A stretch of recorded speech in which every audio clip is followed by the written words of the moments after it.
स्वधर्म जागृतीचा विधायक बुरुज एनालायझर न्यूज. एनालायझर न्यूज. नमो निष्कल रूपाय नमो निष्कल तेजसे नमः सकलनाथाय नमस्ते सकलात्मने नमः प्रणवाचाय नमः प्रणवलिंगणे नमः स्रष्टादिकर्तेश नमः पंचमुखाय ते पंचब्रह्मस्वरूपाय पंचकृत्याय ते नमः. आत्मने ब्रह्मणे तुभ्यं अनंतगुणशक्तये सकलाकलरूपाय शंभवे गुरवे नमः. नमः पार्वतीपते हर हर महादेव. न बोलवता दक्षाच्या यज्ञात गेलेली सती. बोलावणं आल्याशिवाय नाही हे आपण विसरतो. ती गेली तर गेली, पण तिथे आपल्या नवऱ्याचा शिवभाग दिसला नाही म्हणून अधिक संतापली. संतापल्यावर तिनं आपल्या पित्याला विचारलं की हे का नाही. तेव्हा पित्यानं सांगावं ना, नाही ठेवला. ते म्हणले आलीस तर ये, गेलीस तर जा.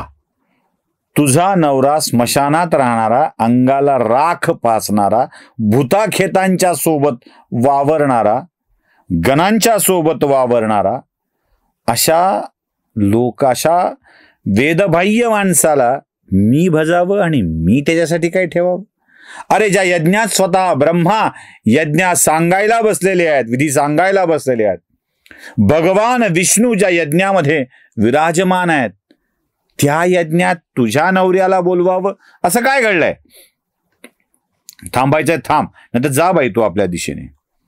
प्रचंड संतापलेली सती ती म्हणतेय, पित्या तू प्रजापती आहेस म्हणून इतका उन्मत्त झालायस. माहित आहे, जो शिवाची निंदा करतो तो नरकात जातो. आणि ती देवांकडे बघून म्हणते, अरे जो शिवाची निंदा करतो आणि शिवाची केलेली निंदा ऐकतो तो सुद्धा नरकात जातो. काय ब्रह्मदेवाचं पोरग यज्ञ करायलाय, तो शिवाला नाकारतोय. कधी कधी देव सुद्धा कसं वागतात माहित नाही, तेही गप्प आहेत, ऐकून घेत आहेत. आणि ती देवांना सांगतेय की नरकात जाल सगळे, नरकात. माझ्या इशाऱ्याकडे दुर्लक्ष करताय तुम्ही. खरं तर ती स्वतःवरच चिडलेली होती. भगवान शिव मला जाऊ नकोस म्हणत होते, मी इथे आले, माझा अपमान करून घेतला, पतीचा अपमान करून घेतला, असा अपमान सहन करून मला जगावं लागतं आहे. यापेक्षा वाईट गोष्ट ती कोणती असेल. आता मी इथून परत जाऊ तर काय तोंड दाखवू शिवांना. त्यांना सांगू की तुमचाही अपमान झालाय, माझाही अपमान झालाय. ते तर मला जाऊ नकोस म्हणाले होते आणि माझ्या अट्टहासापोटी निघाल्यावर मला त्यांनी सगळ्या वाद्य गजरांच्या सह, रुद्रगणांच्या सह पाठवलेलं होतं. ही माझी मिरवणूक भव्य अशा, त्रिलोकातली भव्य अशी मिरवणूक होती. सन्मानाने, अभिनी, प्रचंड लोकांसह आलेली मी माझ्या पतीचा असा अपमान सहन करते आहे. आता परत जाऊन शिवाला काय सांगू. नाही, मी शिवांना तोंड दाखवायच्या लायक उरलेली नाहीये. हा अपमान मी सहन करू शकत नाही. परत कशी जाऊ. सतीच्या मनातला हा प्रश्न एक भयंकर गोष्ट निर्माण करणार आहे याची जाणीव तिथे उपस्थित असलेल्या सगळ्यांना होते आहे. क्रोधाग्नीनं प्रचंड पेटलेली सती आपल्या पित्यालाच अद्वा तद्वा बोलते आहे आणि उपस्थित सगळ्यांचा त्याची कान उघडणी न केल्याबद्दल धिक्कार करते आहे. आणि सतीनं ठरवलंय, बस संपला आता. दक्षाचा हा यज्ञ यशस्वी होता कामा नाहीये. त्याच यज्ञ मंडपामध्ये सती आसन घालून बसलेली आहे आणि तिने योग सामर्थ्याच्या जोरावर स्वतःच्या देहाला निष्प्राण केलाय. आणि तो देह निष्प्राण होऊन पडल्याबरोबर योगाग्नी प्रज्वलित करून स्वतःच्या देहाला चाळून टाकलाय. काही कळायच्या आत काही कळायच्या आत सतीचा देह राख राख होऊन जातो आणि उपस्थित सगळ्या रुद्रगणांचे चेहरे आवासलेले असतात. त्यांच्या मनात दुःख आणि संताप या सगळ्या गोष्टी भरलेल्या असतात आणि हे दृश्य बघताना बाकी दैवतांना आता येणाऱ्या भयंकर संकटाची जाणीव झालेली असते. आपली आई, आपली माता योगाग्नीच्या जोरावर योगाग्नीला प्रज्वलित करून अशी अनंतात विलीन झाली, हे रुद्रगणांना सहनच होत नाही आणि सगळेच्या सगळे रुद्रगण प्रचंड मोठा हल्ला दक्षाच्या यज्ञावर करतात. शक्तिशालीच रुद्रगण असते. रुद्रगणांचा हा हल्ला यज्ञमंडप उद्ध्वस्त करून टाकेल याची जाणीव भृगु ऋषींनाही होते आणि भृगु ऋषी आपल्या मंत्राच्या जोरावर अपहता असुराहा रक्षासी वेदिशदा या मंत्राच्या जोरावर असुरांच्या पासून रक्षण करण्यासाठी देवतांची निर्मिती करणाऱ्या मंत्रांचं उच्चारण करून अनेक देवतांची निर्मिती करू लागतात. जवळपास ऋभू नावाचे 1000 देव, 1000 योद्धे निर्माण होतात आणि हे 1000 योद्धे शिवगणांची युद्ध करू लागतात. खरं तर मंत्र आहे राक्षसांच्या पासून यज्ञाचं रक्षण करण्यासाठीच. त्या मंत्रातून निर्माण झालेले योद्धे शक्तिशाली असतात आणि ते रुद्रगणांची युद्ध करणार आहेत. तेवढ्यात आकाशवाणी होते आणि दक्षाला सांगितलं जातं, दक्षा सावध राहा, तू जे करतोयस ते संपूर्ण विनाशाकडे नेणार आहे. हा विनाश तू स्वतःहून ओढवून घेतो आहेस.